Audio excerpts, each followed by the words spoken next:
नमस्कार, मैं हूं संगीता राय। पूर्वांचल एक्सप्रेस न्यूज के इस वेब पोर्टल पे आपका स्वागत है। आइए देखते हैं हमारे संवाददाता राम सकल यादव की यह विशेष रिपोर्ट।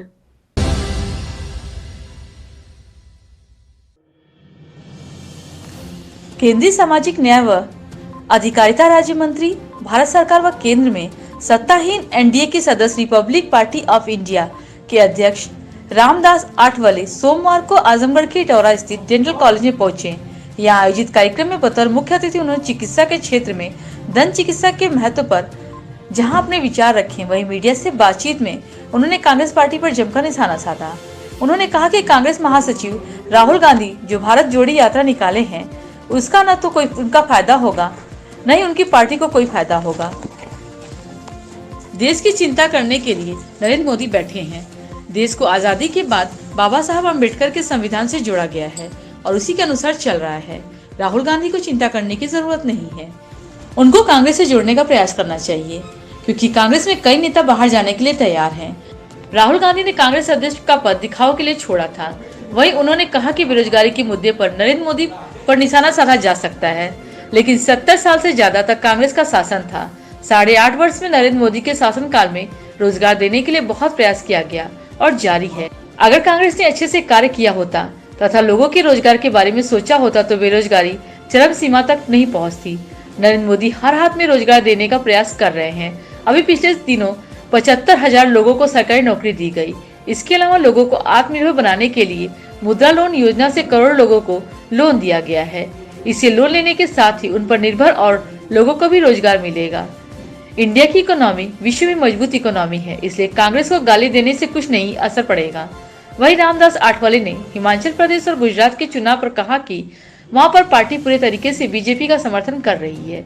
उनकी पार्टी में बैठक कर स्थिति की समीक्षा की, जिससे तय किया गया कि वहां पर कैंडिडेट खड़ा करने से कोई फायदा नहीं होगा और कोई भी सीट नहीं जीतने की स्थिति में है, इसलिए वहां पर बीजेपी का समर्थन दिया जाएगा। हाँ, तो मतलब ये डेंटल कॉलेज पूर्वांचल में एकमेव कॉलेज है और मतलब बहुत सारे स्टूडेंट को यहाँ डेंटल का एजुकेशन करने का मौका मिला है।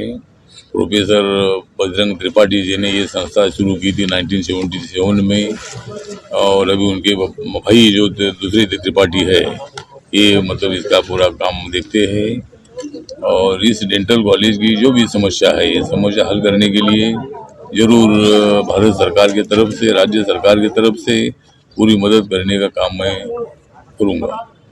दांत की बीमारी जो होती है तो लोगों ने हल्के में नहीं लेना चाहिए, क्योंकि दांत नहीं होगी तो खाना बहुत बड़ा मुश्किल होगा। खाना नहीं आएगा तो फिर जल्दी जाना होगा। इसीलिए मुझे लगता है कि दांत के संबंध में मतलब लोगों ने ध्यान देने की आवश्यकता है। बीच में दांत चेक करने की आवश्यकता है। और डेंटल हॉस्पिटल जहाँ जहाँ होता है, डेंटल के डॉक्टर जहाँ जहाँ होते हैं, वहाँ जाकर उन्होंने अपने दांत का इन्वेस्टिगेशन करने की आवश्यकता है। और दांत हमेशा अच्छे रहने चाहिए, इसके लिए सब लोगों ने ध्यान देना चाहिए। यात्रा कर रहे हैं उसको कैसे देखते? राहुल गांधी की यात्रा भारत जोड़ो के लिए नहीं है, भारत तोड़ो के लिए ये यात्रा है। मतलब भारत तो जोड़ा हुआ है। बाबा साहब अम्बेडकर जी के संविधान ने भारत को ऑटोमेटिकली जोड़ा ही है। तो वहाँ अभी भारत को जोड़ने की क्या आवश्यकता है? राहुल गांधी ने भारत जोड़ने के बजाय कांग्रेस पार्टी को जोड़ने का काम करना चाहिए। कांग्रेस पार्टी को मजबूत कैसा करे वो काम करना चाहिए। देश की चिंता वो ना करे। देश की चिंता करने के लिए नरेंद्र मोदी जी है, और पार्टी की चिंता करने के लिए उन्होंने राहुल गांधी ने कोशिश करनी चाहिए। पूरे देश भर में इतने साल सत्ता में रहने के बाद भी कांग्रेस पार्टी 40-42 के 44 के ऊपर नहीं जा रही है। कांग्रेस पार्टी छोड़ने वाले बहुत सारे नेता तैयार हो रहे हैं। कांग्रेस पार्टी एकदम डाउन हो चुकी है। तो इसीलिए राहुल गांधी जी ने राजनीति न करते हुए अपने पार्टी की तरफ ध्यान देना चाहिए। अपने पार्टी के अध्यक्ष पद का रिजाइन नहीं देना चाहिए था, लेकिन उन्होंने मतलब दिखावा करने के लिए अध्यक्ष पद का रिजाइन दिया था। और अभी उन्होंने यात्रा निकाली है, लेकिन उस यात्रा का बीजेपी को कोई नुकसान नहीं है और कांग्रेस पार्टी को कोई फायदा नहीं है। अभी विपक्ष जो है, विपक्ष वाले जो है कांग्रेस वाले इतने दिन सत्ता में रहे, फिर इस देश में क्यों बेरोजगारी रही? कांग्रेस पार्टी इतने 70 साल सत्ता में रही, अगर वो सबको रोजगार देती थी तो बेरोजगारी का विषय नहीं आता था। लेकिन ठीक बात है, हमारी सरकार 8.5 साल से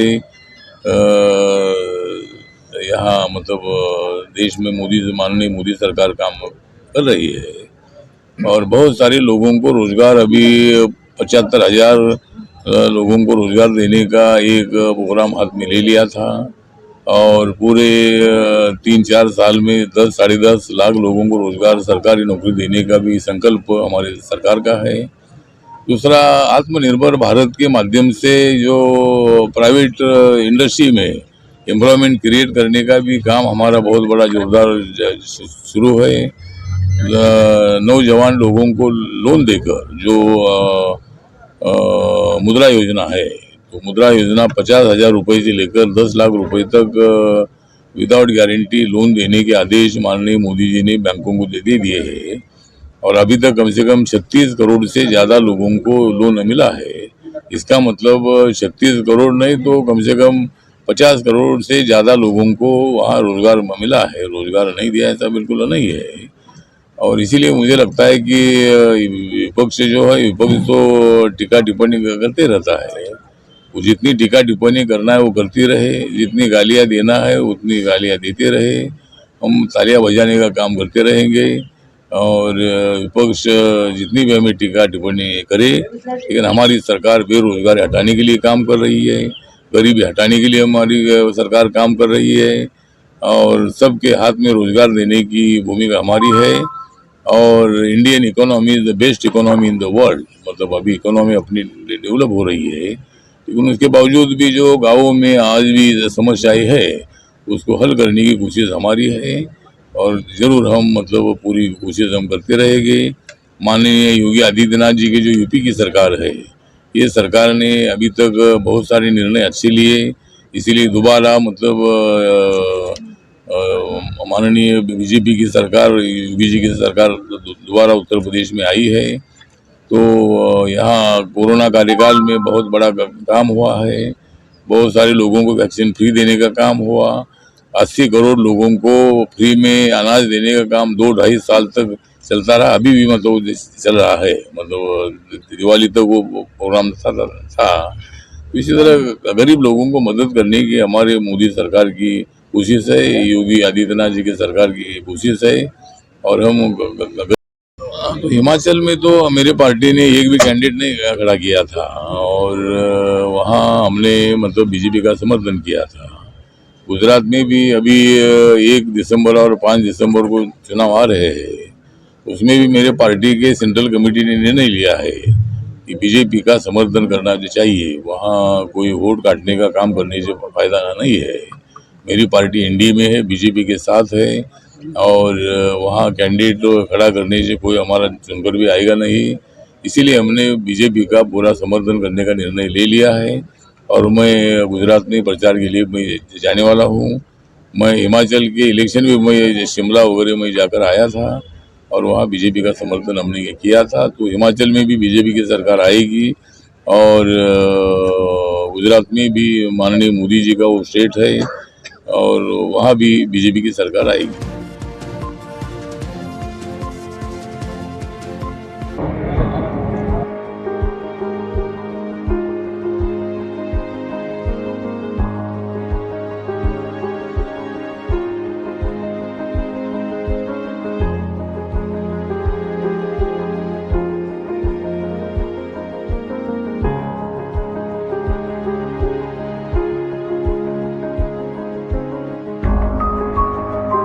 अगर आपको हमारी खबर पसंद आई हो तो हमारे चैनल को लाइक, सब्सक्राइब और शेयर जरूर करिए।